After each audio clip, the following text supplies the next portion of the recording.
Assalamualaikum warahmatullahi wabarakatuh. Perkenalkan, nama saya Ulfadani dari Prodi PKK dengan NIM 200750338. Kali ini saya akan membahas tentang konsep unsur, senyawa, dan campuran. Unsur kimia adalah sebuah zat yang hanya mengandung satu jenis atom.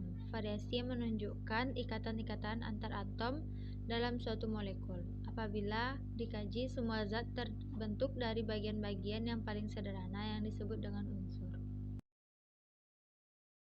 Selanjutnya itu jenis-jenis unsur. Ada unsur logam, yaitu unsur logam mempunyai ciri khusus yaitu berwujud padat, dapat menghantarkan arus listrik, mempunyai titik didih atau leleh yang tinggi, dan dapat ditempah.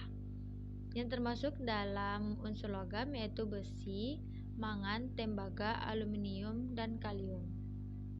Selanjutnya unsur non-logam, yaitu memiliki ciri khusus berwujud padat, cair, gas, tidak dapat menghantarkan arus listrik, titik didih, dan lelehnya rendah, tidak dapat ditempah atau dibentuk. Contohnya seperti karbon, oksigen, nitrogen, dan hidrogen. Unsur logam memiliki sifat-sifat sebagai berikut. Yang pertama yaitu sifat unsur logam berwujud padat dengan suhu kamar 25 derajat Celcius, dapat menghantarkan arus listrik, mengkilap, dapat ditempa dan dibentuk, memiliki titik didih dan titik leleh yang tinggi. Sedangkan sifat-sifat unsur non-logam itu ada berwujud padat, cair maupun gas, tidak dapat menghantarkan arus listrik, tidak mengkilap, dan tidak dapat ditempa atau dibentuk, memiliki titik didih dan titik leleh yang rendah. Contoh penggunaan unsur di bidang boga yaitu alat masak yang terbuat dari besi atau aluminium atau stainless steel yang bisa digunakan untuk mengolah atau menyajikan makanan.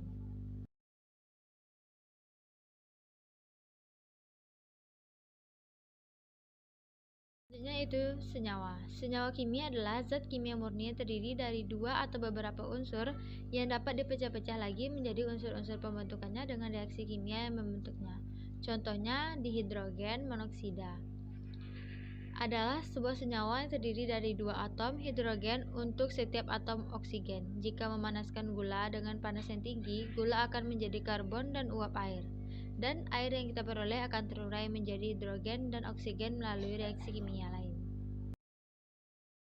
Selanjutnya yaitu tata nama senyawa. Senyawa ionik adalah senyawa yang terbentuk dari kation atau ion positif dan anion atau ion negatif. Banyak senyawa ionik merupakan senyawa biner, yaitu senyawa yang terbentuk dari hanya dua unsur.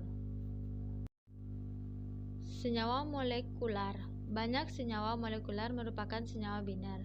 Senyawa molekular tersusun atas unsur-unsur non-logam. Penamaan dimulai dari unsur non-logam pertama diikuti nama unsur non-logam yang diberi akhiran ida. Jika dua unsur non-logam dapat membentuk lebih dari dua jenis senyawa, maka digunakan awalan Yunani, suatu awalan yang sesuai dengan indeks dalam rumus kimianya. Yang terakhir yaitu senyawa ion poliatomik, yaitu penamaan dimulai dari ion positif atau kation dilanjutkan dengan ion negatif atau anion. Untuk ion logam yang memiliki lebih dari satu jenis muatan diberi keterangan angka Romawi di tengahnya sesuai besar muatan. Contoh senyawa di bidang boga yaitu garam dapur atau yang dikenal dengan garam meja. Garam ini memiliki sifat yang sangat berbeda dengan sifat-sifat unsur penyusunnya. Pemanfaatan nutrisi yang dibutuhkan oleh tubuh manusia juga tercukupi.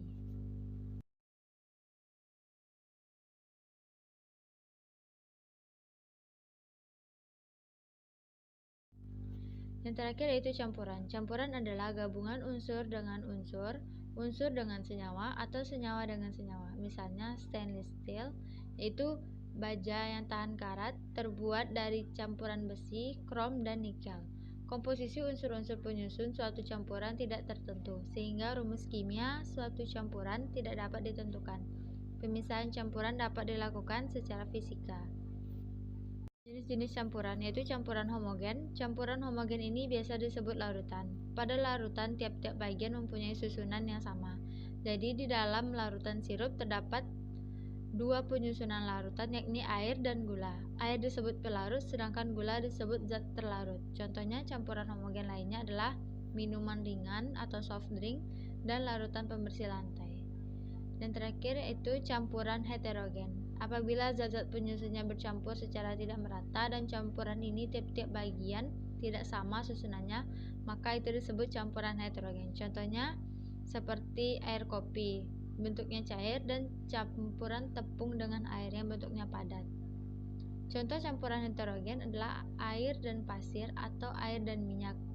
Pemanfaatan air dan minyak dalam tata boga sangat banyak, diantaranya air sebagai zat pelarut dan minyak untuk memasak bahan makanan agar bisa dimakan.